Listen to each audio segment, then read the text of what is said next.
दोस्तों नमस्कार। कैसे हैं आप सब? बेहतर ही होंगे। तो आज हमारी जो क्लास है, अब नए टॉपिक की तरफ हम लोग पीवाईक्यू पे मूव किए हैं और वो है ड्रेनेज सिस्टम ऑफ इंडिया, मतलब भारत का अपवाह तंत्र। इसके विषय में हम बात करेंगे और देखते हैं कि पिछले कुछ वर्षों में इससे संबंधित कैसे क्वेश्चंस पूछे गए हैं, चाहे वो पीएससी के हों या यूपीएससी के हों। साथ ही साथ किसी अन्य कॉम्पिटिटिव एग्ज़ाम की तैयारी करने वाले वे सभी अभ्यर्थी इस सीरीज़ को देखें और इस क्लास का बेहतर उपयोग करें अपने अध्ययन के लिए, और साथ ही साथ इसके माध्यम से वे अपनी तैयारी को और भी बेहतर बनाते हुए अपना मूल्यांकन कर सकते हैं और अपनी टॉपिक को और भी बेहतर समझ डेवलप कर सकते हैं इसके माध्यम से। तो चलिए हम लोग अपने पहले प्रश्न की तरफ चलते हैं और हमारा ये रहा पहला प्रश्न।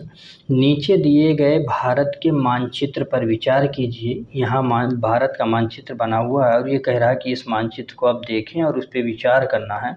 क्या कह रहा है कि इस चित्र में दर्शाया गया है। अब इस चित्र में जो कुछ दर्शाया गया उसके बारे में पूछ रहा हूँ। एक समवर्षा रेखा, अखिल भारतीय जल विभाजक, राष्ट्रीय राजमार्गों का संयोजन, प्रमुख रेल मार्गों का संयोजन। तो इसमें आपको ये बताना है कि ये जो ड्रॉ किया गया है लाइन ब्लैक कलर से, ये किसको दर्शाता है इन ऑप्शन में। तो इसका जो सही आंसर है वो है अखिल भारतीय जल विभाजक। क्या है? अखिल भारतीय जल विभाजक, यानी कि ये ऐसी रेखा है जो कि भारत के जल विभाजन को अलग अलग जल को करती है। अब जैसे यहाँ देखें कि इधर की रिवर्स जो है तो अलग डायरेक्शंस में है यहाँ, और इधर की रिवर्स ऐसे यहाँ अलग अलग चलती हैं। ये अलग, कोई भी रिवर आप यहाँ की देखें, कोई भी रिवर हो जो इधर बहेगी और इसमें जो ओरिजिन होंगी वो इस डायरेक्शन में रिवर इधर निकलती हैं। तो इसका मतलब है कि ये ऐसी जगह है जो कि नदियों को, भारत के जल विभाजक को अलग करती है। तो अब बात यह है कि जल विभाजक फिर होता क्या है। तो जल विभाजक ऐसा क्षेत्र होता है या ऐसे स्थल खंड होता है जो कि दो जलीय क्षेत्रों को आपस में डिवाइड करता है। दो जलीय क्षेत्रों को आपस में डिवाइड करता है या दो जल राशियों को। जैसे कोई ऊंची, मान लो कि ये क्षेत्र ऊंचा है, ये क्षेत्र ऊंचा है, तो इधर की जो रिवर्स होंगी, जो रिवर होंगी वो इस डायरेक्शन में बहेंगी और इधर की रिवर इस डायरेक्शन में बहेंगी, यानी कि ये दोनों रिवर आपस में मिल नहीं पाती। तो इसी ऊंचे क्षेत्र को ही हम जल विभाजक कहते हैं। तो इसमें ये समझते हैं कि भारत में कौन कौन से ऐसे स्थल हैं जो जल विभाजक का कार्य करते हैं। तो पहला कि ये तो आप सभी लोग जानते हैं कि एक तो हिमालय खुद ही एक जल विभाजक है ना। हिमालय अपने आप में जल विभाजक है, कोई भी नदियों को इधर से उधर नहीं आने देता है। तो एक पहला जल विभाजक के तौर पर, तो एक एक करके हम लिखते हैं, फिर उन्हें बताते कि कहाँ कहाँ है। तो पहला जल विभाजक जैसे कि हिमालय, क्या है? हिमालय पहला जल विभाजक। सेकंड जल विभाजक अगर आप देखें तो अरावली। थर्ड जल विभाजक जो है तो विंध्यान रेंज है।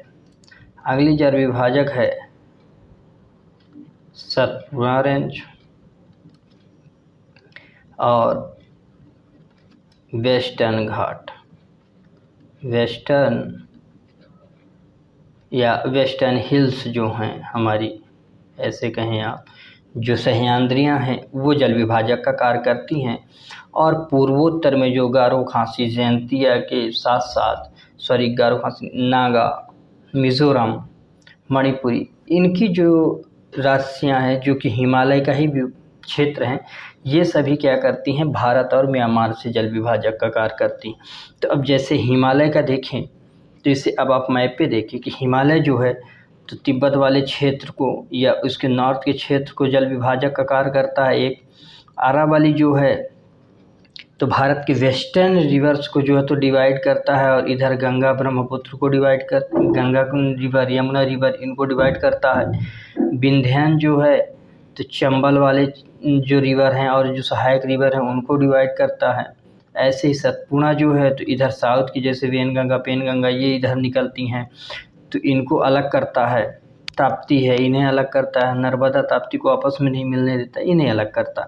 फिर इधर इस घाट को देखेंगे तो चाहे गोदावरी हो, कावेरी हो, कृष्णा हो या कोई अन्य रिवर और भी हो, इधर में जैसे मांडवी है, सामनी है, पेन्नार है, तो पेरियर है, इस तरह की जो छोटी छोटी रिवर्स इधर की हैं इन सारी रिवर्स को अलग करती हैं।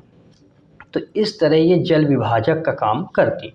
अब बात करें अगर ये कि ये क्या है, इसे बस और समझ लें आप। ये समवर्षा, समवर्षा जो है तो आइसोबार ये है कि इसे आइसोहाइट बोलते हैं। ये जो समवर्षा है एक रेखा होती है। क्या होती है? एक लाइन। जैसे मानो कि ये हमारा भारत का नक्शा है ना। अब इस भारत के नक्शे में अगर हम एक लाइन ड्रॉ करें, क्या करें? एक लाइन ड्रॉ करें। जैसे कि मानो कि मैंने यहाँ से ये लाइन ड्रॉ करी, ये जो लाइन है हमारी, ऐसे हमने लाइन ड्रॉ करी। ठीक, अलग अलग कलर की आप लाइन ड्रॉ कर लें। अगर इस तरह ये लाइन ड्रॉ हुई तो मानो कि ये 50 cm का हो गया, सेंटीमीटर का, ये 125 का हो गया, या हो गया ये 75 का। तो इस तरह जो रेखा हमने खींची है और ये जो हमने लिखा ये वर्षा का मान, तो ये बताता है कि इन क्षेत्रों में इतनी ही वर्षा हुई हैं। तो समझ आई कि ये क्या बताता है? ये क्षेत्र को मिलान करते हैं वर्षा का। तो वर्षा क्षेत्र मिलान का है ये समवर्षा रेखा। तो इसके माध्यम से हम तो फिर बहुत से हैं, आइसोहाइट है, आइसोबार है, आइसोथर्मल है, तो इस तरह की अलग अलग और हैं, ये रेखाएं खींची जाती हैं। चलिए हम अपने अगले प्रश्न की तरफ चलते हैं।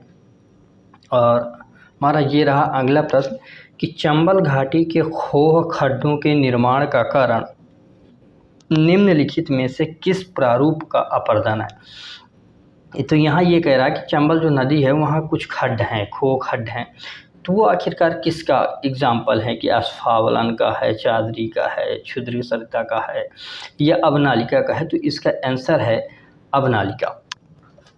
अब ये अवनालिका अपरदन का इसका एग्जाम्पल हुआ है ना।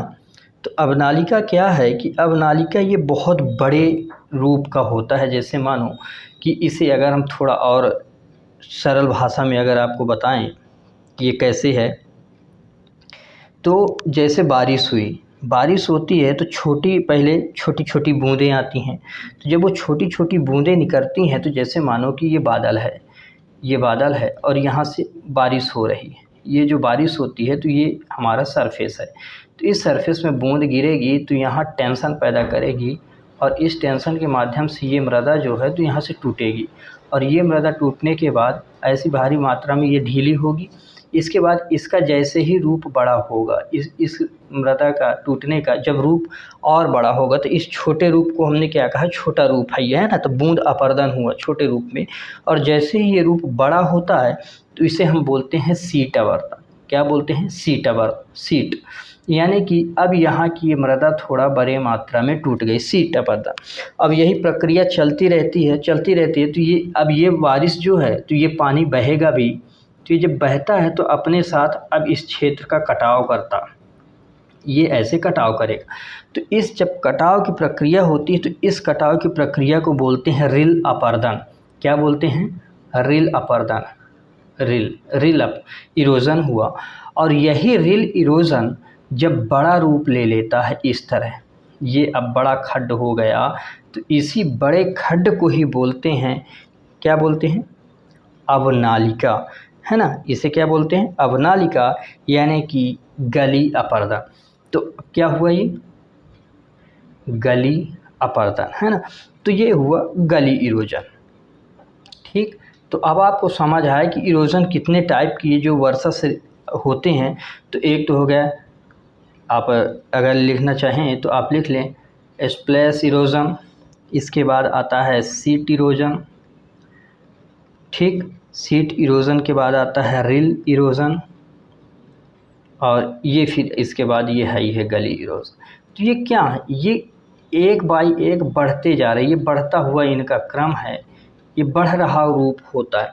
तो यही अपर्दन के बारे में ये पूछा है कि गली अपर्दन क्या है। तो ये सारे उसी के रूप हैं, ये अलग अलग नाम से लिख दिया गया है, चादे अपर्दन, क्षुद्र सरिता अपर्दन, जैसे छोटी छोटी हैं, छोटी है ना। तो ये उन्हीं के नाम हैं जो कि क्योंकि यूपीएससी है तो थोड़ा टफ ट्रांसलेट करता है ताकि बच्चे समझ ही नहीं पाते हैं, इसीलिए जो है तो यहाँ सिलेक्शन रेशियो थोड़ा कम हो जाता है। तो अब हम लोग अपने नेक्स्ट प्रश्न की तरफ बढ़ते हैं और हमारा नेक्स्ट प्रश्न है कि निम्नलिखित नदियों पर आप विचार करें।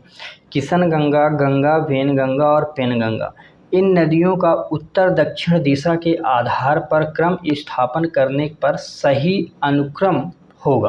तो ये यहाँ ये पूछा जा रहा है कि ये जो नदियाँ हैं, इन नदियों का आपको उत्तर से दक्षिण का क्रम बताना है, नॉर्थ टू साउथ आपको इनका क्रम बताना है।